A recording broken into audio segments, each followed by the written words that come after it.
ਸਤਿ ਸ਼੍ਰੀ ਅਕਾਲ ਦੋਸਤੋ, ਮੈਂ ਹਾਂ ਸਵਰਨ ਸਿੰਘ ਟੈਣਾ। ਤੁਸੀਂ ਦੇਖ ਰਹੇ ਹੋ ਪ੍ਰਾਈਮ ਏਸ਼ੀਆ ਟੀਵੀ ਤੇ ਹਰ ਰੋਜ਼ ਦੀ ਤਰ੍ਹਾਂ ਹੀ ਪ੍ਰੋਗਰਾਮ ਖਬਰ ਦੀ ਖਬਰ ਲੈ ਕੇ ਹਾਜ਼ਰ ਹਾਂ। ਪਹਿਲੀ ਵੱਡੀ ਖਬਰ ਦੇ ਵੱਲ ਜਾਣ ਤੋਂ ਪਹਿਲਾਂ ਪੰਜਾਬ ਦੇ ਮੌਸਮ ਦੀ ਹਾਲ ਬਿਆਨੀ ਹਰ ਰੋਜ਼ ਦੀ ਤਰ੍ਹਾਂ ਹੀ। ਲੰਘੇ ਕੱਲ੍ਹ ਪੰਜਾਬ ਦੇ ਵਿੱਚ 32 ਡਿਗਰੀ ਤੱਕ ਤਾਪਮਾਨ ਪਹੁੰਚ ਗਿਆ। ਘੱਟ ਤੋਂ ਘੱਟ ਤਾਪਮਾਨ 15 ਤੋਂ 16 ਡਿਗਰੀ ਰਿਹਾ। ਮੌਸਮ ਵਿਭਾਗ ਦੀ ਭਵਿੱਖਬਾਣੀ ਲੰਘੇ ਕੱਲ੍ਹ ਤਾਂ ਗਲਤ ਸਾਬਤ ਹੋਈ ਹੈ, ਕਿਉਂਕਿ ਉਹਨਾਂ ਨੇ ਕਿਹਾ ਸੀ, ਅਧਿਕਾਰੀਆਂ ਨੇ, ਮੌਸਮ ਵਿਭਾਗ ਦੇ ਮਾਹਰਾਂ ਨੇ, ਕਿ ਜੀ ਪੰਜਾਬ ਦੇ ਵਿੱਚ 2 ਦਿਨ ਯਾਨੀ ਕਿ 18 ਤੇ 19 ਤਰੀਕ ਨੂੰ ਧੂੜ ਭਰੀ ਹਨੇਰੀ ਚੱਲ ਸਕਦੀ ਹੈ। ਕਈ ਥਾਵਾਂ ਦੇ ਉੱਤੇ ਛਿੱਟੇ ਪੈਣ ਦੀ ਸੰਭਾਵਨਾ ਤੇ ਅੱਧੇ ਤੋਂ ਵੱਧ ਪੰਜਾਬ ਦੇ ਵਿੱਚ ਬੱਦਲਵਾਈ ਰਹਿਣੀ ਆ, ਪਰ ਇੱਦਾਂ ਹੋਇਆ ਨਹੀਂ। ਆਉਂਦੇ ਕੁਝ ਘੰਟਿਆਂ ਦੇ ਵਿੱਚ ਮੌਸਮ ਕਿਹੋ ਜਿਹਾ ਮਿਜਾਜ਼ ਰੱਖਦਾ ਕੁਝ ਕਹਿ ਨਹੀਂ ਸਕਦੇ, ਪਰ ਗਰਮੀ ਸਿਖਰ ਦੇ ਉੱਤੇ ਲਗਾਤਾਰ ਵੱਧ ਰਹੀ ਹੈ। ਹੁਣ ਜੇ ਪਹਿਲੀ ਵੱਡੀ ਖਬਰ ਦੇ ਵੱਲ ਜਾਂਦੇ ਹਾਂ ਤਾਂ ਉਹ ਪੱਛਮੀ ਬੰਗਾਲ ਦੇ ਨਾਲ ਸੰਬੰਧਿਤ ਹੈ। ਪੱਛਮੀ ਬੰਗਾਲ ਦੇ ਵਿੱਚ ਸਿਰ ਧੜ ਦੀ ਬਾਜ਼ੀ ਲੱਗੀ ਹੋਈ ਹੈ। ਅਸੀਂ ਹਰ ਰੋਜ਼ ਜਾਣਕਾਰੀ ਦਿੰਦੇ ਹਾਂ, ਪਰ ਹੈਰਾਨੀ ਇਸ ਗੱਲ ਦੀ ਹੁੰਦੀ ਹੈ ਵੀ ਭਾਰਤ ਦੇ ਵਿੱਚ ਭਾਵੇਂ ਕਿਸੇ ਸੂਬੇ ਦੇ ਵਿੱਚ ਵਿਧਾਨ ਸਭਾ ਦੀ ਚੋਣ ਹੋਵੇ ਤੇ ਭਾਵੇਂ ਹੋਵੇ ਲੋਕ ਸਭਾ ਦੀ ਤੇ ਭਾਵੇਂ ਕੋਈ ਹੋਰ, ਇਉਂ ਲੱਗਦਾ ਕਈ ਵਾਰ ਉਹਨੂੰ ਦੇਖ ਕੇ ਵੀ ਧਰਮ ਤੋਂ ਬਿਨਾਂ ਸਾਡਾ ਸਰਦਾ ਹੀ ਨਹੀਂ। ਹਾਲਾਂਕਿ ਧਰਮ ਇੱਕ ਵੱਖਰਾ ਵਿਸ਼ਾ, ਰਾਜਨੀਤੀ ਲੋਕ ਸੇਵਾ ਇੱਕ ਵੱਖਰਾ ਵਿਸ਼ਾ, ਪਰ ਸਾਡੇ ਭਾਰਤ ਦੇ ਵਿੱਚ ਧਰਮ ਤੇ ਰਾਜਨੀਤੀ ਦੀ ਕਿਹੋ ਜਿਹੀ ਗੱਠਜੋੜ ਵਾਲੀ ਗੱਲ ਹੈ, ਕਿੰਨੀ ਪੱਕੀ ਸਾਂਝ ਹੈ, ਇਹਦੇ ਬਾਬਤ ਆਪਾਂ ਜਾਣਦੇ ਹਾਂ। ਹੁਣ ਪੱਛਮੀ ਬੰਗਾਲ ਦੇ ਵਿੱਚ ਦਿਨ ਰਾਤ ਇੱਕ ਕੀਤਾ ਜਾ ਰਿਹਾ ਧਰਮ ਦੇ ਨਾਂ ਦੇ ਉੱਤੇ। ਭਾਰਤ ਦੇ ਪ੍ਰਧਾਨ ਮੰਤਰੀ ਨਰਿੰਦਰ ਮੋਦੀ ਇਹ ਗੱਲ ਕਹਿੰਦੇ ਆ ਕਿ ਬੇਸ਼ੱਕ ਮਮਤਾ ਬੈਨਰਜੀ ਚੰਡੀ ਦਾ ਪਾਠ ਕਰਕੇ ਘਰੋਂ ਨਿਕਲਦੀ ਹੈ, ਪਰ ਹਿਰਦੇ ਪਰਿਵਰਤਨ ਉਸਕਾ ਫਿਰ ਵੀ ਨਹੀਂ ਹੁਆ। ਮਤਲਬ ਇਹ ਹੈ ਵੀ ਪਾਠ ਦੀ ਗੱਲ ਵੀ ਕਰਨੀ ਆ, ਹਿਰਦੇ ਪਰਿਵਰਤਨ ਦੀ ਗੱਲ ਵੀ ਆਪਾਂ ਕਰਨੀ ਆ। ਯੂਪੀ ਦੇ ਮੁੱਖ ਮੰਤਰੀ ਯੋਗੀ ਆਦਿੱਤਿਆਨਾਥ ਹੋਰੀ ਜਾਂਦੇ ਪੱਛਮੀ ਬੰਗਾਲ ਦੇ ਵਿੱਚ। ਉਹ ਕਹਿੰਦੇ ਜੀ ਕਿ 2014 ਤੋਂ ਬਾਅਦ ਰਾਹੁਲ ਗਾਂਧੀ ਵੀ ਮੰਦਿਰ ਦੇ ਵਿੱਚ ਜਾਣ ਲੱਗ ਪਿਆ। ਇਸ ਤੋਂ ਵੱਧ ਤਬਦੀਲੀ, ਇਸ ਤੋਂ ਵੱਧ ਬਦਲਾਅ ਭਾਰਤ ਦੇ ਵਿੱਚ ਹੋਰ ਕੀ ਹੋ ਸਕਦਾ ਹੈ। ਹੈਰਾਨੀ ਇਸ ਗੱਲ ਦੀ ਕਿਉਂ ਨਾ ਹੋਵੇ ਕਿ ਭਾਰਤ ਦੇ ਵਿੱਚ ਵਿਕਾਸ ਦੇ 3600 ਹੋਰ ਮੁੱਦੇ ਹੈਗੇ ਆ, ਪਰ ਗੱਲ ਕਰਨੀ ਸਿਰਫ ਧਰਮ ਦੀ। ਅਸੀਂ ਸਾਰੇ ਧਰਮਾਂ ਦਾ ਸਤਿਕਾਰ ਕਰਦੇ ਹਾਂ, ਪਰ ਜੇਕਰ ਸਿੱਖੀ ਦੇ ਨਾਂ ਦੇ ਉੱਤੇ ਵੀ ਵੋਟਾਂ ਮੰਗੀਆਂ ਜਾਣ, ਮੈਂ ਜ਼ਾਤੀ ਤੌਰ 'ਤੇ ਸਮਝਦਾ ਇਹ ਵੀ ਗਲਤ ਹੈ। ਇਹ ਵਿਕਾਸ ਦੇ ਨਾਂ ਦੇ ਉੱਤੇ, ਕੰਮ ਦੇ ਨਾਂ ਦੇ ਉੱਤੇ ਤੇ ਹਕੀਕਤ ਦੇ ਨਾਂ ਦੇ ਉੱਤੇ ਮੰਗਣੀਆਂ ਚਾਹੀਦੀਆਂ, ਸੱਚੇ ਦਿਲੋਂ ਜਿਹੜਾ ਕੰਮ ਕੀਤਾ ਹੋਇਆ। ਜੇ ਮੁਸਲਮਾਨ ਧਰਮ ਦੇ ਨਾਂ ਦੇ ਉੱਤੇ ਵੋਟਾਂ ਮੰਗੀਆਂ ਜਾਣ, ਇਹ ਵੀ ਗਲਤ ਹੈ। ਹਿੰਦੂ ਧਰਮ ਦੇ ਨਾਂ ਦੇ ਉੱਤੇ ਵੋਟਾਂ ਮੰਗੀਆਂ ਜਾ ਰਹੀਆਂ, ਇਹ ਵੀ ਗਲਤ ਹੈ। ਪਿਛਲੇ ਦਿਨੀ ਪਤਾ ਲੱਗਾ ਸੀ ਉੱਤਰਾਖੰਡ ਦੇ ਮੁੱਖ ਮੰਤਰੀ ਹੈਗੇ ਜਿਹੜੇ, ਉਹਨਾਂ ਦਾ ਨਾਂ ਹੈਗਾ ਤੀਰਥ ਸਿੰਘ ਰਾਵਤ। ਉਹ ਕਹਿੰਦੇ ਵੀ ਭਾਰਤ ਦੇ ਵਿੱਚ ਮੋਦੀ ਸਾਹਿਬ ਨੇ ਕੰਮ ਹੀ ਇੰਨੇ ਕਰ ਦਿਖਾਏ ਆ ਹੁਣ ਤੱਕ, ਜਾਂ ਇੰਨੇ ਕੰਮ ਹੋਰ ਕਰ ਦੇਣਗੇ। ਆਉਂਦੇ ਸਮੇਂ ਦੇ ਵਿੱਚ ਲੋਕਾਂ ਨੇ ਇਹਨਾਂ ਨੂੰ ਹੀ ਭਗਵਾਨ ਰਾਮ ਚੰਦਰ ਸਮਝਣ ਲੱਗ ਪੈਣਾ। ਇਹੀ ਗੱਲ ਜੇ ਕਿਸੇ ਹੋਰ ਨੇ ਕਹੀ ਹੁੰਦੀ ਤਾਂ ਬਹੁਤ ਸਾਰੇ ਲੋਕਾਂ ਨੇ ਹੁਣ ਤੱਕ ਅੱਗਾਂ ਲਾਉਣ ਲੱਗ ਪੈਣਾ ਸੀ, ਹੁਣ ਤੱਕ ਪੁਤਲੇ ਫੂਕਣ ਲੱਗ ਜਾਣਾ ਸੀ, ਕਹਿਣਾ ਸੀ ਜੀ ਧਾਰਮਿਕ ਭਾਵਨਾਵਾਂ ਭੜਕ ਗਈਆਂ। ਪਰ ਇੱਥੇ ਨਹੀਂ ਭੜਕੀਆਂ, ਕਿਉਂਕਿ ਇੱਥੇ ਹੁਕਮਰਾਨਾਂ ਦੀ ਗੱਲ ਹੈ। ਉਸ ਤੋਂ ਅਗਲੀ ਗੱਲ ਇਹ ਹੈ ਵੀ ਲੰਘੇ ਕੱਲ੍ਹ ਰਾਮਾਇਣ ਦੇ ਵਿੱਚ ਸ਼੍ਰੀ ਰਾਮ ਚੰਦਰ ਜੀ ਦਾ ਕਿਰਦਾਰ ਨਿਭਾਉਣ ਵਾਲੇ ਅਰੁਣ ਗੋਬਿਲ, ਉਹ ਵੀ ਭਾਜਪਾ ਦੇ ਵਿੱਚ ਸ਼ਾਮਲ ਹੋ ਗਏ ਆ। ਕਿਸੇ ਵੇਲੇ ਉਹਨਾਂ ਨੂੰ 1990 ਦੇ ਵਿੱਚ ਲੋਕ ਦੇਖਦੇ ਹੁੰਦੇ ਸੀ ਸ਼੍ਰੀ ਰਾਮ ਚੰਦਰ ਜੀ ਕਰਕੇ। ਉਹਨਾਂ ਨੇ ਇੱਕ ਵਾਰ ਇੰਟਰਵਿਊ ਦੇ ਵਿੱਚ ਗੱਲ ਕਹੀ ਸੀ, ਕਹਿੰਦੇ ਜੀ ਕਿ ਮੈਨੂੰ ਇਸ ਗੱਲ ਦਾ ਬੜਾ ਅਫਸੋਸ ਰਿਹਾ ਰਾਮਾਇਣ ਸੀਰੀਅਲ ਕਰਨ ਤੋਂ ਬਾਅਦ ਕਿ ਮੈਨੂੰ ਬਾਲੀਵੁੱਡ ਦੇ ਵਿੱਚ ਕੰਮ ਕਿਉਂ ਨਹੀਂ ਮਿਲਦਾ, ਮੈਨੂੰ ਅਫਸੋਸ ਰਿਹਾ। ਪਰ ਬਾਅਦ ਦੇ ਵਿੱਚ ਮੈਂ ਸੋਚਿਆ ਕਿ ਫਿਲਮਾਂ ਕਰਕੇ ਵੀ ਸ਼ਾਇਦ ਮੈਨੂੰ ਉਹ ਪਿਆਰ ਨਾ ਮਿਲਦਾ ਜੋ ਮੈਨੂੰ ਰਾਮ ਚੰਦਰ ਬਣ ਕੇ ਮਿਲ ਗਿਆ। ਅਫਸੋਸ ਉਹਨਾਂ ਨੂੰ ਉਦੋਂ ਹੋਇਆ ਕਿ ਮੈਨੂੰ ਬਾਲੀਵੁੱਡ 'ਚ ਕੰਮ ਕਿਉਂ ਨਹੀਂ ਮਿਲਦਾ। ਅਤੇ ਹੁਣ ਜਦੋਂ ਕੰਮ ਲੈਣਗੇ ਭਾਜਪਾ ਹੀ ਉਹਨਾਂ ਨੂੰ 100 ਰੈਲੀ ਦੇ ਵਿੱਚ ਲਿਜਾ ਕੇ ਅਤੇ ਕਹਿਣਗੇ ਜੀ ਆ ਗਏ ਰਾਮ ਚੰਦਰ ਅਤੇ ਹੁਣ ਇਹਦੇ ਨਾਂ ਦੇ ਉੱਤੇ ਵੋਟਾਂ ਪਾਓ, ਅਤੇ ਫਿਰ ਉਸ ਵਕਤ ਉਹਨਾਂ ਨੂੰ ਪਛਤਾਵਾ ਹੋਊਗਾ ਕਿ ਨਹੀਂ ਹੋਊਗਾ, ਇਹ ਆਉਣ ਵਾਲਾ ਵਕਤ ਦੱਸੂਗਾ। ਕਹਿਣ ਦਾ ਭਾਵ ਇਹ ਹੈ, ਅਸੀਂ ਕਿਸੇ ਧਰਮ ਦੇ ਖਿਲਾਫ ਨਹੀਂ, ਅਸੀਂ ਧਰਮ ਦੇ ਨਾਂ ਦੇ ਉੱਤੇ ਕੀਤੀ ਜਾ ਰਹੀ ਰਾਜਨੀਤੀ ਦੇ ਖਿਲਾਫ ਹਾਂ। ਰਾਜਨੀਤੀ ਭਾਰਤ ਦੇ ਵਿੱਚ ਧਰਮ ਤੋਂ ਬਾਹਰ ਹੁੰਦੀ ਹੀ ਨਹੀਂ। ਰਾਜਨੀਤੀ ਦੇ ਨਾਲ ਜੁੜੇ ਹੋਏ ਲੋਕ ਆ ਜਿਹੜੇ, ਉਹ ਧਰਮ ਨੂੰ ਆਪਣੇ ਪ੍ਰਸੰਗ ਦੇ ਵਿੱਚ ਇੰਨੀ ਖੂਬਸੂਰਤੀ ਨਾਲ ਵਰਤਦੇ ਆ ਵੀ ਜਿਹੜੇ ਲੋਕ ਹੁੰਦੇ ਆ ਉਹ ਬਿਲਕੁਲ ਅੱਖਾਂ ਬੰਦ ਕਰਕੇ ਕਹਿ ਦਿੰਦੇ ਵੀ ਹਾਂ ਸਾਡਾ ਧਰਮ ਤਾਂ ਇਸ ਬੰਦੇ ਕਰਕੇ ਸੁਰੱਖਿਅਤ ਆ, ਜਦ ਕਿ ਧਰਮ ਨੂੰ ਕੋਈ ਖਤਰਾ ਨਹੀਂ। ਖਤਰਾ ਹੈਗਾ ਮਨੁੱਖ ਨੂੰ ਇਸ ਵਕਤ ਭਾਰਤ ਦੇ ਵਿੱਚ, ਜਿਵੇਂ ਕਿ ਖਬਰਾਂ ਆਉਂਦੀਆਂ, ਕਿਉਂਕਿ ਘੱਟ ਗਿਣਤੀਆਂ ਦੇ ਉੱਤੇ ਖਤਰਾ, ਹੋਰ ਬਹੁਤ ਸਾਰੇ ਮਸਲੇ, ਕਿਉਂਕਿ ਜਦੋਂ ਬੰਦੇ ਦੀਆਂ ਲੋੜਾਂ ਨਾ ਪੂਰੀਆਂ ਹੋਣਗੀਆਂ ਫਿਰ ਵੀ ਖਤਰਾ, ਜਦੋਂ ਮਹਿੰਗਾਈ ਸਿਖਰ ਦੇ ਉੱਤੇ ਹੋਊਗੀ ਫਿਰ ਵੀ ਖਤਰਾ। ਸੋ ਇਹਨਾਂ ਗੱਲਾਂ ਦੇ ਵੱਲ ਖਿਆਲ ਨਹੀਂ ਕੀਤਾ ਜਾਂਦਾ। ਧਰਮ ਧਰਮ ਧਰਮ ਧਰਮ ਧਰਮ, ਸਿਰਫ ਇਹ ਗੱਲਾਂ ਚੱਲਦੀਆਂ। ਅਗਲੀ ਗੱਲ ਇਹ ਹੈ ਬਈ ਪੱਛਮੀ ਬੰਗਾਲ ਦੇ ਵਿੱਚ 277 ਦੇ ਕਰੀਬ ਬੀਜੇਪੀ ਨੇ ਆਪਣੇ ਉਮੀਦਵਾਰ ਐਲਾਨ ਦਿੱਤੇ ਆ। ਇਹਨਾਂ 277 ਉਮੀਦਵਾਰਾਂ ਨੂੰ ਇੱਕੋ ਹੀ ਗੱਲ ਕਹੀ ਗਈ ਹੈ ਕਿ TMC ਯਾਨੀ ਕਿ ਤ੍ਰਿਣਮੂਲ ਕਾਂਗਰਸ ਦੀ ਜੜ ਪੁੱਟ ਦੇਣੀ ਆ। ਪ੍ਰਧਾਨ ਮੰਤਰੀ ਸਾਹਿਬ ਵੀ ਇਹ ਗੱਲ ਕਹਿੰਦੇ ਆ, ਬਾਕੀ ਸੀਨੀਅਰ ਨੇਤਾ ਵੀ ਇਹ ਗੱਲ ਕਹਿੰਦੇ ਆ। ਜੜ ਪੁੱਟੀ ਕਿਵੇਂ ਜਾਊ? 277 ਦੇ ਵਿੱਚੋਂ 150 ਬੰਦਾ ਤਾਂ ਉਹ ਉਮੀਦਵਾਰ ਬਣਿਆ ਜਿਹੜਾ ਕਿ ਤ੍ਰਿਣਮੂਲ ਕਾਂਗਰਸ ਦੇ ਵਿੱਚੋਂ ਸਮੇਂ-ਸਮੇਂ ਦੇ ਉੱਤੇ BJP 'ਚ ਸ਼ਾਮਲ ਹੋਇਆ। ਯਾਨੀ ਕਿ ਇਹ ਆ ਵੀ ਜਿੱਥੋਂ ਉਹ ਆਏ ਆ ਉਹਨਾਂ ਦੀ ਜੜ ਪੱਟਣੀ ਆਪਾਂ। ਇਹਦਾ ਮਤਲਬ ਤਾਂ ਫਿਰ ਇਹ ਹੋਇਆ ਆਪਾਂ ਜਾਂ ਤਾਂ ਫਿਰ ਨਵੇਂ ਬੰਦੇ ਇਹੋ ਜਿਹੇ ਖੜੇ ਕਰਗੇ ਜਿਹੜੇ ਕਿ ਉਹਨਾਂ ਬੰਦਿਆਂ ਨੂੰ ਧੂੜ ਚਟਾ ਦੇਣ, ਪਰ ਆਪਾਂ ਬੰਦੇ ਵੀ ਉੱਥੋਂ ਪੱਟ ਕੇ ਲਿਆਉਂਦੇ ਆ ਤੇ ਕਹਿੰਦੇ ਵੀ ਇਹ ਆ ਵੀ ਇਹੀ ਬੰਦੇ ਤ੍ਰਿਣਮੂਲ ਕਾਂਗਰਸ ਦੀ ਜੜ ਪੁੱਟਣਗੇ। ਅਸੀਂ ਇਹ ਨਹੀਂ ਕਹਿੰਦੇ ਵੀ ਮਮਤਾ ਬੈਨਰਜੀ ਨੂੰ ਵੋਟਾਂ ਪਾਓ, ਇਹ ਸਾਡਾ ਪ੍ਰਸੰਗ ਨਹੀਂ ਆ, ਪਰ ਭਾਰਤ ਦੇ ਵਿੱਚ ਚੱਲਦਾ ਕੀ ਇਸ ਗੱਲ ਦੇ ਉੱਤੇ ਹੈਰਾਨੀ ਹੁੰਦੀ ਹੈ। ਪਿਛਲੇ ਨਹੀਂ ਮਮਤਾ ਬੈਨਰਜੀ ਨੇ ਵੀ ਕਿਹਾ ਸੀ ਕਿ ਮੈਨੂੰ ਕੋਈ ਹਰਾ ਨਹੀਂ ਸਕਦਾ, ਮੈਨੂੰ ਕੋਈ ਡਰਾ ਨਹੀਂ ਸਕਦਾ, ਕਿਉਂਕਿ ਮੈਂ ਚੰਡੀ ਦਾ ਪਾਠ ਕਰਕੇ ਘਰ ਦੇ ਵਿੱਚੋਂ ਨਿਕਲਦੀ ਹਾਂ। ਵਿਕਾਸ ਦੀ ਗੱਲ ਭਾਰਤ ਦੇ ਵਿੱਚ ਹੁੰਦੀ ਹੈ 5%, ਧਰਮ ਦੀ ਗੱਲ ਤੇ ਹੋਰ ਉਰਲੀਆਂ ਪਰਲੀਆਂ ਗੱਲਾਂ ਹੁੰਦੀਆਂ 95%। ਇਹਦੇ ਉੱਤੇ ਹੈਰਾਨੀ ਹੋਣੀ ਕੁਦਰਤੀ ਹੈ। ਕੌਣ ਜਿੱਤੂਗਾ ਪੱਛਮੀ ਬੰਗਾਲ ਦੇ ਵਿੱਚ? ਪੱਛਮੀ ਬੰਗਾਲ ਸਮੇਤ ਬਾਕੀ 4 ਸੂਬਿਆਂ ਦੇ ਵਿੱਚ ਕਿਹਦੀ ਤੂਤੀ ਬੋਲੂਗੀ ਇਹ ਵਕਤ ਨੇ ਬਿਆਨ ਕਰਨਾ। ਪਰ ਜਿਸ ਤਰੀਕੇ ਦੇ ਨਾਲ ਇੱਕ ਦੂਜੇ ਦੇ ਉੱਤੇ ਦੋਸ਼ਾਂ ਦੀ ਵਾਛੜ ਹੋ ਰਹੀ ਹੈ, ਜਿਵੇਂ ਇੱਕ ਦੂਜੇ ਦਾ ਪੈਰ ਮਿੱਧਿਆ ਜਾ ਰਿਹਾ, ਜਿਵੇਂ ਇੱਕ ਦੂਜੇ ਨੂੰ ਬਦਨਾਮ ਕਰਨ ਦਾ ਸਿਲਸਿਲਾ ਚੱਲ ਰਿਹਾ, ਉਹਦੇ ਉੱਤੇ 100 ਤਰ੍ਹਾਂ ਦੇ ਸਵਾਲ ਜ਼ਰੂਰ ਖੜੇ ਹੁੰਦੇ ਆ। ਤੇ ਇਹ ਸਾਰਾ ਕੁਝ ਭਾਰਤ ਦੇ ਵਿੱਚ ਹੀ ਕਿਉਂ ਹੁੰਦਾ, ਇਹਦੇ ਉੱਤੇ ਜ਼ਿਆਦਾ ਸਵਾਲ ਖੜੇ ਕਰਨ ਨੂੰ ਚਿੱਤ ਕਰਦਾ। ਪਹਿਲਾਂ ਇਸ ਰਿਪੋਰਟ ਦਾ ਵੇਰਵਾ ਸਾਂਝਾ ਕਰਦੇ ਹਾਂ, ਬਾਅਦ ਵਿੱਚ ਕਰਾਂਗੇ ਟਿੱਪਣੀ। ਪੱਛਮੀ ਬੰਗਾਲ ਦੇ ਵਿੱਚ ਬੀਜੇਪੀ ਜਿਹੜੀ ਤ੍ਰਿਣਮੂਲ ਕਾਂਗਰਸ ਨੂੰ ਜੜੋਂ ਪੱਟਣ ਦੀ ਗੱਲ ਕਰ ਰਹੀ ਹੈ, ਉਹਨੇ ਤੋਂ ਬਗਾਵਤ ਕਰਕੇ ਬੀਜੇਪੀ ਦੇ ਵਿੱਚ ਸ਼ਾਮਲ ਹੋਏ ਨੇਤਾਵਾਂ ਨੂੰ ਪਾਰਟੀ ਨੇ ਚੋਣ ਮੈਦਾਨ ਦੇ ਵਿੱਚ ਉਤਾਰਿਆ। ਹੁਣ ਤੱਕ ਬੀਜੇਪੀ ਨੇ ਕੁੱਲ 277 ਉਮੀਦਵਾਰਾਂ ਦੇ ਨਾਵਾਂ ਦਾ ਐਲਾਨ ਕੀਤਾ। ਇਹਦੇ ਵਿੱਚੋਂ ਅੱਧੇ ਦੇ ਕਰੀਬ ਇਹੋ ਜਿਹੇ ਆ ਜਿਹੜੇ ਮਮਤਾ ਦਾ ਸਾਥ ਛੱਡ ਕੇ ਬੀਜੇਪੀ ਦੇ ਵਿੱਚ ਆਏ ਨੇ। ਵੀਰਵਾਰ ਨੂੰ ਪਾਰਟੀ ਨੇ ਜਿਹੜੀ ਲਿਸਟ ਜਾਰੀ ਕੀਤੀ ਆ, ਉਹਦੇ ਵਿੱਚ 8 ਮੁਸਲਿਮ ਉਮੀਦਵਾਰਾਂ ਨੂੰ ਵੀ ਟਿਕਟ ਦਿੱਤੀ ਗਈ ਹੈ। ਇਹਨਾਂ ਨੂੰ ਉਹਨਾਂ ਸੀਟਾਂ ਦੇ ਉੱਤੇ ਖੜੇ ਕੀਤਾ ਗਿਆ ਜਿੱਥੇ ਪਾਰਟੀ ਦਾ ਜਿੱਤਣਾ ਲਗਭਗ ਅਸੰਭਵ ਜਿਹਾ ਜਾਪ ਰਿਹਾ ਸੀ। ਬੀਜੇਪੀ ਪੱਛਮੀ ਬੰਗਾਲ ਦੇ ਵਿੱਚ ਭ੍ਰਿਸ਼ਟਾਚਾਰ ਖਤਮ ਕਰਨ ਦੀ ਗੱਲ ਕਰ ਰਹੀ ਹੈ। ਦੂਜੇ ਪਾਸੇ ਉਹ ਜਿਹੜੇ ਉਮੀਦਵਾਰਾਂ ਨੂੰ ਮੈਦਾਨ ਦੇ ਵਿੱਚ ਉਤਾਰ ਰਹੀ ਹੈ, ਉਹਦੇ ਵਿੱਚੋਂ ਕਈਆਂ ਦੇ ਉੱਤੇ ਭ੍ਰਿਸ਼ਟਾਚਾਰ ਦੇ ਦੋਸ਼ ਨੇ, ਉਹਨਾਂ ਦੇ ਖਿਲਾਫ ਜਾਂਚ ਚੱਲ ਰਹੀ ਹੈ। ਹਾਲਾਂਕਿ ਬੀਜੇਪੀ ਨੇਤਾ ਇਸ ਸਵਾਲ ਨੂੰ ਇਹ ਕਹਿ ਕੇ ਖਾਰਜ ਕਰ ਰਹੇ ਨੇ ਕਿ ਕਿਸੇ ਉੱਤੇ ਵੀ ਦੋਸ਼ ਸਾਬਤ ਨਹੀਂ ਹੋਇਆ, ਹਾਲੇ ਜਾਂਚ ਚੱਲ ਰਹੀ ਹੈ। ਰਵਿੰਦਰ ਭਾਰਤੀ ਯੂਨੀਵਰਸਿਟੀ ਦੇ ਵਿੱਚ ਪੋਲੀਟੀਕਲ ਸਾਇੰਸ ਡਿਪਾਰਟਮੈਂਟ ਦੇ ਪ੍ਰੋਫੈਸਰ ਡਾਕਟਰ ਵਿਸ਼ਵਨਾਥ ਚੱਕਰਵਰਤੀ ਨੇ ਕਿਹਾ ਕਿ ਬੀਜੇਪੀ ਦੀ ਲਿਸਟ ਪੂਰੀ ਤਰ੍ਹਾਂ ਦਿਸ਼ਾਹੀਣ ਹੈ। ਹੁਣ ਤੱਕ ਪਾਰਟੀ ਨੇ 277 ਨਾਂ ਐਲਾਨੇ ਨੇ। ਇਹਦੇ ਵਿੱਚੋਂ ਤਕਰੀਬਨ 150 ਉਮੀਦਵਾਰ ਇਹੋ ਜਿਹੇ ਆ ਜੋ ਤ੍ਰਿਣਮੂਲ ਕਾਂਗਰਸ ਤੋਂ ਬੀਜੇਪੀ ਦੇ ਵਿੱਚ ਸ਼ਾਮਲ ਹੋਏ ਨੇ। ਇਹਦੇ ਵਿੱਚੋਂ ਕਈਆਂ ਦੇ ਉੱਤੇ ਭ੍ਰਿਸ਼ਟਾਚਾਰ ਦੇ ਦੋਸ਼ ਨੇ। ਪਾਰਟੀ ਦੀ ਸੂਚੀ ਦੇਖ ਕੇ ਲੱਗ ਰਿਹਾ ਕਿ ਉਹਨਾਂ ਨੂੰ ਬੰਗਾਲ ਦੀ ਰਾਜਨੀਤੀ ਹਾਲੇ ਸਮਝ ਨਹੀਂ ਆ ਰਹੀ। ਬੀਜੇਪੀ ਨੇ ਮੁਸਲਿਮ ਉਮੀਦਵਾਰ ਉਹਨਾਂ ਇਲਾਕਿਆਂ ਦੇ ਵਿੱਚ ਉਤਾਰੇ ਨੇ ਜਿੱਥੇ ਮੁਸਲਮਾਨਾਂ ਦੀ ਆਬਾਦੀ ਵੱਧ ਹੈ। ਹਾਲਾਂਕਿ ਇਹਨਾਂ ਸੀਟਾਂ ਦੇ ਉੱਤੇ ਪਾਰਟੀ ਦੇ ਜਿੱਤਣ ਦੀ ਸੰਭਾਵਨਾ ਘੱਟ ਹੀ ਨਜ਼ਰ ਆ ਰਹੀ ਹੈ। ਇੱਕ ਸੀਟ ਤੋਂ ਮਹਫੂਜ਼ਾ ਖਾਤੂਨ ਨੂੰ ਉਮੀਦਵਾਰ ਬਣਾਇਆ ਗਿਆ। ਉਹ 2019 ਦੇ ਵਿੱਚ ਬੀਜੇਪੀ ਦੀ ਟਿਕਟ ਦੇ ਉੱਤੇ ਲੋਕ ਸਭਾ ਚੋਣ ਲੜ ਚੁੱਕੇ ਨੇ ਤੇ ਉਹਨਾਂ ਨੂੰ ਹਾਰ ਦਾ ਸਾਹਮਣਾ ਕਰਨਾ ਪਿਆ ਸੀ। ਇਸੇ ਤਰੀਕੇ ਦੇ ਨਾਲ ਬਾਕੀ ਵੱਖ-ਵੱਖ ਥਾਵਾਂ ਦੇ ਉੱਤੇ ਧਰਮ ਤੇ ਜਾਤ ਦੀ ਰਾਜਨੀਤੀ ਖੇਡੀ ਜਾ ਰਹੀ ਹੈ। ਇਸ ਖਬਰ ਦੇ ਉੱਤੇ ਟਿੱਪਣੀ ਕਰਦਾ ਦੋਸਤੋ, ਪਹਿਲੀ ਗੱਲ ਤਾਂ ਅਸੀਂ ਕਹਾਂਗੇ ਪੱਛਮੀ ਬੰਗਾਲ ਦੇ ਵੱਲ ਕੁੱਲ ਦੁਨੀਆ ਦੇ ਵਿੱਚ ਵਸਦੇ ਭਾਰਤੀਆਂ ਦੀਆਂ ਨਜ਼ਰਾਂ ਟਿੱਕੀਆਂ ਹੋਈਆਂ। ਲੋਕਾਂ ਦੇ ਵੱਡੇ ਹਿੱਸੇ ਦਾ ਇਹ ਕਹਿਣਾ ਵੀ ਜੇ ਤਾਂ ਪੱਛਮੀ ਬੰਗਾਲ ਦੇ ਵਿੱਚ ਬੀਜੇਪੀ ਜਿੱਤ ਜਾਂਦੀ ਹੈ ਤਾਂ ਕਿਸਾਨਾਂ ਦਾ ਅੰਦੋਲਨ ਆ ਜਿਹੜਾ ਉਹ ਲਗਾਤਾਰ ਚੱਲਦਾ ਰਹੂਗਾ ਤੇ ਬੀਜੇਪੀ ਨੇ ਮੰਗ ਨਹੀਂ ਮੰਨਣੀ। ਪਰ ਜੇਕਰ ਪੱਛਮੀ ਬੰਗਾਲ ਦੇ ਵਿੱਚ ਬੀਜੇਪੀ ਹਾਰ ਜਾਂਦੀ ਹੈ ਤਾਂ ਫਿਰ ਸ਼ਾਇਦ ਇਹਨਾਂ ਨੂੰ ਇਸ ਗੱਲ ਦਾ ਅਹਿਸਾਸ ਹੋਵੇ ਕਿ ਕਿਸਾਨਾਂ ਦੀ ਮੰਗ ਸਾਨੂੰ ਮੰਨ ਲੈਣੀ ਚਾਹੀਦੀ ਹੈ। ਲੋਕਾਂ ਨੇ ਮਨ ਦੀ ਇਹ ਧਾਰਨਾ ਵੀ ਪੱਛਮੀ ਬੰਗਾਲ ਦੇ ਵਿੱਚ ਕਿਸਾਨਾਂ ਨੇ ਜਿਸ ਤਰੀਕੇ ਦੇ ਨਾਲ ਆਪਣਾ ਜਲਵਾ ਪੇਸ਼ ਕੀਤਾ, ਉਹਦੇ ਤੋਂ ਬਾਅਦ ਬੀਜੇਪੀ ਦੇ ਫਿਕਰ ਦੇ ਵਿੱਚ ਵਾਧਾ ਹੋਇਆ।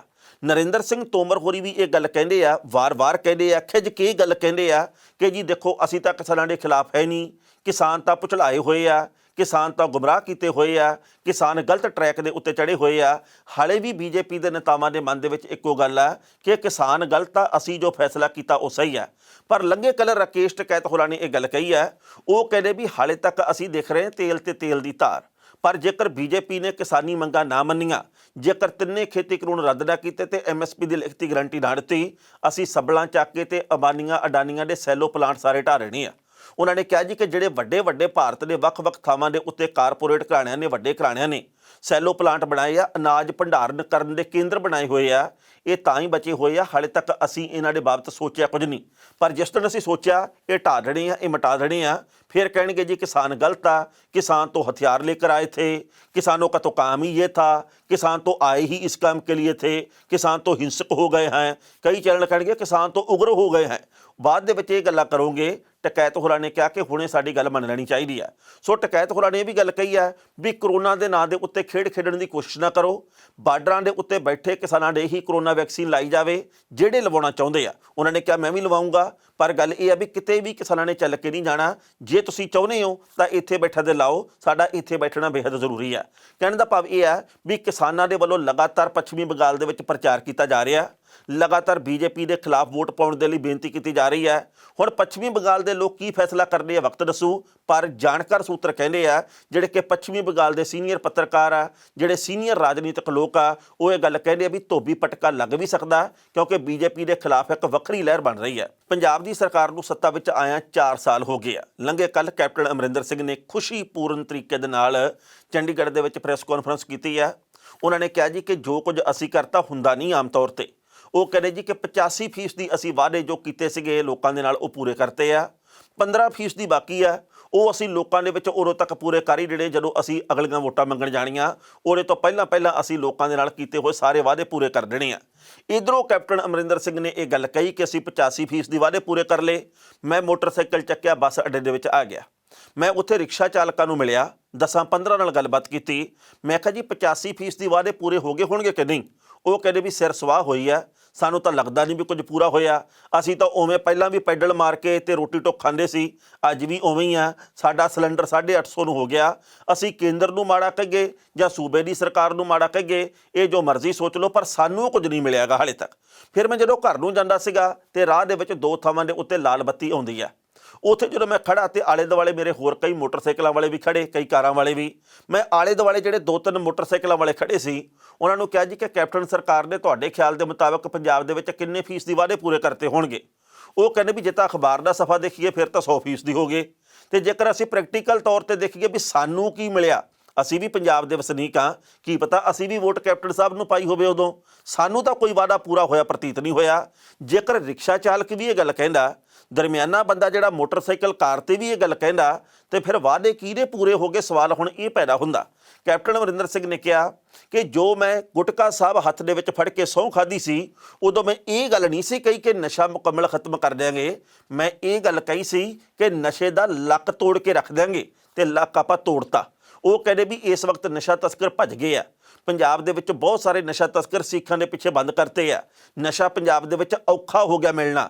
ਇਸ ਕਰਕੇ ਅਸੀਂ ਬਹੁਤ ਵੱਡੀ ਫਤਿਹ ਹਾਸਲ ਕੀਤੀ ਆ, ਬਹੁਤ ਵੱਡੀ ਜਿੱਤ ਹਾਸਲ ਕੀਤੀ ਆ। ਉਹਨਾਂ ਨੇ ਕਿਹਾ ਜੀ ਕਿ ਅਸੀਂ ਚਮਤਕਾਰ ਕਰਾਂਗੇ, ਆਉਂਦੇ ਸਮੇਂ ਦੇ ਵਿੱਚ ਪੰਜਾਬ ਦਾ ਨਕਸ਼ ਬਦਲ ਕੇ ਰੱਖ ਦਿਆਂਗੇ। ਉਹ ਕਹਿੰਦੇ ਪੰਜਾਬ ਇਸ ਵਕਤ ਤਰੱਕੀ ਦੇ ਸਿਖਰ ਦੇ ਵੱਲ ਵਧ ਰਿਹਾ। ਉਹ ਕਹਿੰਦੇ ਪੰਜਾਬ ਦੇ ਵਿੱਚ ਵਿਕਾਸ ਦੀਆਂ ਲਹਿਰਾਂ ਬਹਿਰਾਂ ਲੱਗੀਆਂ ਪਈਆਂ। ਉਹਨਾਂ ਨੇ ਹੋਰ ਕਿਹੜੀ ਗੱਲ ਕਹੀ ਆ, ਪਹਿਲਾਂ ਇਹਦਾ ਵੇਰਵਾ ਤੇ ਬਾਅਦ ਵਿੱਚ ਕਰਾਂਗੇ ਟਿੱਪਣੀ। ਪੰਜਾਬ ਦੇ ਮੁੱਖ ਮੰਤਰੀ ਕੈਪਟਨ ਅਮਰਿੰਦਰ ਸਿੰਘ ਨੇ ਅਗਲੇ ਸਾਲ ਦੀ ਸ਼ੁਰੂਆਤ ਦੇ ਵਿੱਚ ਹੋਣ ਜਾ ਰਹੀਆਂ 2022 ਦੀਆਂ ਵਿਧਾਨ ਸਭਾ ਚੋਣਾਂ ਦੇ ਲਈ ਲੋਕਾਂ ਦਾ ਅਸ਼ੀਰਵਾਦ ਲੈਣ ਵਾਸਤੇ ਮੁੜ ਉਹਨਾਂ ਦੇ ਕੋਲੇ ਜਾਣ ਤੋਂ ਪਹਿਲਾਂ ਸਾਲ 2017 ਦੇ ਚੋਣ ਵਾਅਦੇ ਪੂਰੇ ਕਰਨ ਦਾ ਪ੍ਰਣ ਕੀਤਾ। ਮੁੱਖ ਮੰਤਰੀ ਨੇ ਲੰਘੇ ਕੱਲ੍ਹ ਕਿਹਾ, ਪੰਜਾਬ ਦੇ ਵਿੱਚ ਕਾਂਗਰਸ ਦਾ ਕੋਈ ਵੀ ਵਿਰੋਧ ਨਹੀਂ, ਕਿਉਂਕਿ ਨਾ ਤਾਂ ਅਕਾਲੀ ਤੇ ਨਾ ਹੀ ਆਮ ਆਦਮੀ ਪਾਰਟੀ ਮੁਕਾਬਲੇ ਦੇ ਵਿੱਚ ਖੜ੍ਹਦੇ ਨੇ। ਮੁੱਖ ਮੰਤਰੀ ਨੇ ਪ੍ਰਣ ਕੀਤਾ ਕਿ ਜੋ ਕੁਝ ਅਸੀਂ ਸ਼ੁਰੂ ਕੀਤਾ ਉਹਨੂੰ ਮੁਕੰਮਲ ਕਰਕੇ ਰਹਾਂਗੇ।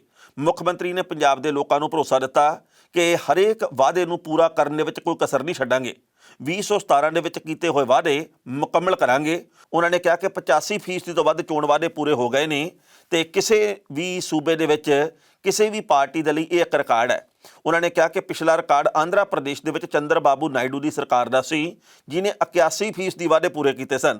ਫਿਰਕੂ ਤਣਾਅ ਤੇ ਗੜਬੜੀ ਦਾ ਸਮਾਂ ਹੰਢਾਉਣ ਵਾਲੇ ਸੂਬੇ ਦੇ ਵਿੱਚ ਪੰਜਾਬੀਅਤ ਦੀ ਕਾਇਮੀ ਯਕੀਨੀ ਬਣਾਉਣ ਦੇ ਲਈ ਕੈਪਟਨ ਅਮਰਿੰਦਰ ਸਿੰਘ ਨੇ ਕਿਹਾ ਕਿ ਅਸੀਂ ਬਹੁਤ ਵੱਡੀ ਪ੍ਰਾਪਤੀ ਕੀਤੀ ਹੈ। ਉਹਨਾਂ ਨੇ ਕਿਹਾ ਕਿ ਪੰਜਾਬ ਦੇ ਲੋਕ ਅਮਨ ਚੈਨ ਨਾਲ ਜੀਣਾ ਚਾਹੁੰਦੇ ਨੇ। ਉਹਨਾਂ ਨੇ ਕਿਹਾ ਕਿ ਪੰਜਾਬ ਦੇ ਵਿੱਚ ਸ਼ਾਂਤਮਈ ਮਾਹੌਲ ਕਰਕੇ ਲੋਕ ਆਪਣਾ ਕਾਰੋਬਾਰ ਕਰ ਸਕਦੇ ਨੇ। ਆਪਣੀ ਸਰਕਾਰ ਦੇ 4 ਸਾਲ ਪੂਰੇ ਹੋਣ ਦੇ ਜਵਾਬ ਦੇ ਵਿੱਚ ਉਹਨਾਂ ਨੇ ਗੱਲ ਕਹੀ ਵੀ ਸਾਡੀ ਕਾਰਗੁਜ਼ਾਰੀ ਤੇ ਸ਼ਾਸਨ ਲੋਕ ਲੰਮਾ ਸਮਾਂ ਚੇਤੇ ਰੱਖਣਗੇ। ਸਾਰੇ ਕਿਸਾਨਾਂ ਦਾ ਕਰਜ਼ਾ ਮਾਫ ਕਰਨ ਤੇ ਬੇਰੁਜ਼ਗਾਰ ਜਵਾਨੀ ਨੂੰ 2500 ਰੁਪਏ ਪ੍ਰਤੀ ਮਹੀਨਾ ਭੱਤਾ ਦੇਣ ਦੇ ਚੋਣ ਵਾਅਦੇ ਬਾਰੇ ਕੀਤੇ ਸਵਾਲ ਦੇ ਉੱਤੇ ਮੁੱਖ ਮੰਤਰੀ ਨੇ ਕਿਹਾ, ਸੂਬੇ ਦੇ ਵਿੱਚ ਵਿੱਤੀ ਮਜਬੂਰੀਆਂ ਕਰਕੇ, ਕੋਵਿਡ ਦੀ ਅਣਕਿਆਸੀ ਸਥਿਤੀ ਦੇ ਕਰਕੇ ਉਹਨਾਂ ਦੀ ਸਰਕਾਰ ਨੂੰ ਕੁਝ ਵਾਅਦਿਆਂ ਤੋਂ ਪਿੱਛੇ ਹਟਣਾ ਪਿਆ। ਉਹਨਾਂ ਨੇ ਕਿਹਾ ਕਿ ਮਾਲੀਆ ਵਧ ਰਿਹਾ ਤੇ ਜਦੋਂ ਵੀ ਸੰਭਵ ਹੋਇਆ ਇਹ ਵਾਅਦੇ ਵੀ ਪੂਰੇ ਕੀਤੇ ਜਾਣਗੇ। ਉਹਨਾਂ ਨੇ ਅਗਲੀਆਂ ਚੋਣਾਂ ਤੋਂ ਪਹਿਲਾਂ ਸਾਰੇ ਵਾਅਦੇ ਪੂਰਾ ਕਰਨ ਦੀ ਵਚਨਬੱਧਤਾ ਨੂੰ ਦੁਹਰਾਇਆ। ਉਹਨਾਂ ਨੇ ਕਿਹਾ ਕਿ 5,64,000 ਕਿਸਾਨਾਂ ਦਾ ਕਰਜ਼ਾ ਮਾਫ ਕੀਤਾ ਜਾ ਚੁੱਕਿਆ ਤੇ ਇਸ ਵੇਲੇ ਖੇਤ ਮਜ਼ਦੂਰਾਂ ਨੂੰ ਵੀ ਕਰਜ਼ਾ ਮਾਫੀ ਦੀ ਨੀਤੀ ਦਾ ਲਾਭ ਦਿੱਤਾ ਜਾ ਰਿਹਾ। ਇਸ ਖਬਰ ਦੇ ਉੱਤੇ ਟਿੱਪਣੀ ਕਰਦਾ ਦੋਸਤੋ, ਪਹਿਲੀ ਗੱਲ ਤਾਂ ਅਸੀਂ ਕਹਾਂਗੇ ਪੰਜਾਬ ਦੇ ਮੁੱਖ ਮੰਤਰੀ ਸਾਹਿਬ ਨੇ ਕਿਹਾ ਵੀ ਕਰੋਨਾ ਦੇ ਕਰਕੇ ਕੁਝ ਕੁ ਵਾਅਦੇ ਅਸੀਂ ਪੂਰੇ ਕਰਨ ਤੋਂ ਅਸਮਰੱਥ ਹੋਏ ਹਾਂ ਹਾਲ ਦੀ ਘੜੀ, ਪਰ ਅਸੀਂ ਕਰ ਦੇਂਗੇ ਪੂਰੇ, ਉਹ ਵੀ ਜਦੋਂ ਸਾਡੇ ਵਿੱਤੀ ਹਾਲਾਤ ਠੀਕ ਹੋ ਗਏ।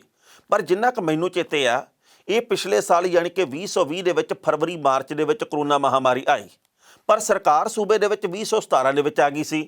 1 ਸਾਲ ਤਾਂ ਚਲੋ ਅਸੀਂ ਮੰਨਿਆ ਵੀ ਕਰੋਨਾ ਪੀੜਤ ਹੋਣ ਕਰਕੇ, ਕਿਉਂਕਿ ਪੂਰੀ ਦੁਨੀਆ ਕਰੋਨਾ ਪ੍ਰਭਾਵਿਤ ਹੋਈ ਆ, ਇਹਦੇ ਕਰਕੇ ਪੰਜਾਬ ਦੇ ਵਿੱਚ ਮਾਲੀਆ ਘਟ ਗਿਆ, ਜਦੋਂ ਬਹੁਤ ਸਾਰੇ ਅਦਾਰੇ ਬੰਦ ਰਹੇ ਆ, ਕਾਰੋਬਾਰ ਪ੍ਰਭਾਵਿਤ ਹੋਏ ਆ।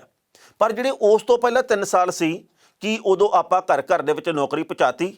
ਕੀ ਆਪਾਂ ਉਦੋਂ ਬੇਰੁਜ਼ਗਾਰਾਂ ਨੂੰ 2500 ਰੁਪਈਆ ਮਹੀਨਾ ਭੱਤਾ ਦਿੰਦੇ ਰਹੇ ਆ? ਆਪਾਂ ਉਦੋਂ ਇਹ ਗੱਲ ਕਹਿ ਦਿੰਦੇ ਆ ਕਿ ਪਿਛਲੀ ਸਰਕਾਰ ਨੇ ਖਜ਼ਾਨਾ ਖਾਲੀ ਕਰਤਾ ਸੀ, 3 ਸਾਲ ਤਾਂ ਅਸੀਂ ਭਰਿਆ ਮਸਾਂ, ਜਿਹੜਾ ਭਰਿਆ ਸੀ ਉਹ ਕਰੋਨਾ ਕਰਕੇ 1 ਸਾਲ ਦੇ ਵਿੱਚ ਫੇਰ ਖਾਲੀ ਹੋ ਗਿਆ। ਮਤਲਬ ਇਹ ਹੈ ਵੀ ਪੈਸੇ ਦਾ ਵਸੀਲਾ ਕੋਈ ਬਣਿਆ ਨਹੀਂ ਗਾ, ਤੇ ਮਤਲਬ ਇਹ ਆ ਵੀ ਸਾਡੇ ਕੋਲੇ ਕੋਈ ਏਜੰਡਾ ਨਹੀਂ ਗਾ, ਸਾਡੇ ਕੋਲੇ ਕੋਈ ਇਸ ਵਕਤ ਨੀਤੀ ਨਹੀਂ ਗੀ। ਸੋ ਆਉਣ ਵਾਲੇ ਸਮੇਂ ਦੇ ਵਿੱਚ ਕੀ ਚਮਤਕਾਰ ਹੋਊਗਾ ਕੁਝ ਕਹਿ ਨਹੀਂ ਸਕਦੇ, ਪਰ ਪੰਜਾਬ ਦੇ ਲੋਕਾਂ ਦਾ ਵੱਡਾ ਹਿੱਸਾ ਇਹ ਗੱਲ ਕਹਿੰਦਾ, ਜਿਹੜਾ ਪਾਰਟੀਬਾਜ਼ੀ ਨਾਲ ਨਹੀਂ ਜੁੜਿਆ, ਜਿਹੜਾ ਕਿ ਨਿਰਪੱਖ ਹੈ, ਉਹ ਨਾ ਅਕਾਲੀ ਹੋਵੇ, ਨਾ ਕਾਂਗਰਸੀ, ਨਾ ਆਪ ਵਾਲਾ, ਨਾ ਭਾਜਪਾਈ, ਨਾ ਕਿਸੇ ਹੋਰ ਪਾਰਟੀ ਦਾ, ਜਿਹੜਾ ਨਿਰਪੱਖ ਆ, ਜਿਹੜਾ ਵੋਟਰ ਆ, ਜਿਹੜਾ ਸਿਰ ਤੋਂ ਕੰਮ ਲੈਣ ਵਾਲਾ, ਉਹ ਇਹ ਗੱਲ ਜ਼ਰੂਰ ਕਹਿੰਦਾ ਵੀ ਪਿਛਲੀ ਸਰਕਾਰ ਨੇ ਜਿਹੜੇ ਕੰਮ ਛੱਡੇ ਸੀ, ਲੱਗਦਾ ਸੀ ਵੀ ਨਵੀਂ ਸਰਕਾਰ ਪੂਰੀ ਕਰੂ, ਪਰ ਹੋਏ ਨਹੀਂ।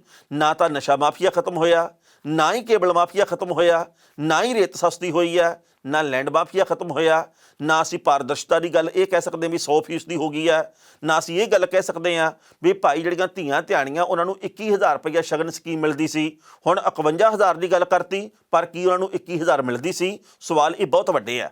ਪੱਤਰਕਾਰਾਂ ਨੇ ਕੈਪਟਨ ਸਾਹਿਬ ਨੂੰ ਸਵਾਲ ਕੀਤਾ ਵੀ ਸਿੱਧੂ ਦੇ ਨਾਲੋਂ ਗੁੱਸੇ ਗਿਲੇ ਮੁੱਕ ਗਏ? ਕੱਲ੍ਹ ਮੀਟਿੰਗ ਹੋਈ, ਸਿੱਕੀ ਸੱਟਾ ਨਿਕਲਿਆ। ਉਹਨਾਂ ਨੇ ਕਿਹਾ ਜੀ ਕਿ ਸਿੱਧੂ ਬਹੁਤ ਜਲਦ ਸਰਕਾਰ ਦੇ ਵਿੱਚ ਸ਼ਾਮਲ ਹੋਣ ਲੱਗੇ ਆ। ਉਹਨਾਂ ਨੇ ਕਿਹਾ ਸਾਨੂੰ ਕੱਲ੍ਹ ਦੀ ਮੀਟਿੰਗ ਬੜੀ ਖੁਸ਼ਗਵਾਰ ਮਾਹੌਲ ਦੇ ਵਿੱਚ ਹੋਈ ਹੈ, ਸੁਖਾਵੇਂ ਮਾਹੌਲ 'ਚ ਹੋਈ ਹੈ। ਉਹਨਾਂ ਨੇ ਕਿਹਾ ਸਿੱਧੂ ਹੋਰਾਂ ਨੇ ਕਿ ਕੁਝ ਕੁ ਮੈਨੂੰ ਸਮਾਂ ਦਿਓ, ਥੋੜ੍ਹਾ ਕੁ ਸਮਾਂ ਫੈਸਲਾ ਕਰਨ ਦੇ ਲਈ, ਬਹੁਤ ਜਲਦ ਉਹ ਸਰਕਾਰ ਦੇ ਵਿੱਚ ਸ਼ਾਮਲ ਹੋ ਜਾਣਗੇ। ਉਹਨਾਂ ਨੇ ਕਿਹਾ ਜੀ ਕਿ ਹਰ ਕੋਈ ਸਿੱਧੂ ਨੂੰ ਚਾਹੁੰਦਾ ਵੀ ਉਹ ਪਾਰਟੀ ਦੇ ਨਾਲ ਜੁੜਿਆ ਰਹੇ, ਉਹ ਜੁੜੇ ਰਹਿਣਗੇ, ਕੋਈ ਮਨਮਟਾਵ ਨਹੀਂ, ਖੁਸ਼ਗਵਾਰ ਮਾਹੌਲ ਸੀ, ਬੱਲੇ ਬੱਲੇ ਹੋਈ ਪਈ ਆ। ਸੋ ਕੈਪਟਨ ਸਾਹਿਬ ਨੇ ਇਹ ਸਾਰੀਆਂ ਗੱਲਾਂ ਕਹੀਆਂ।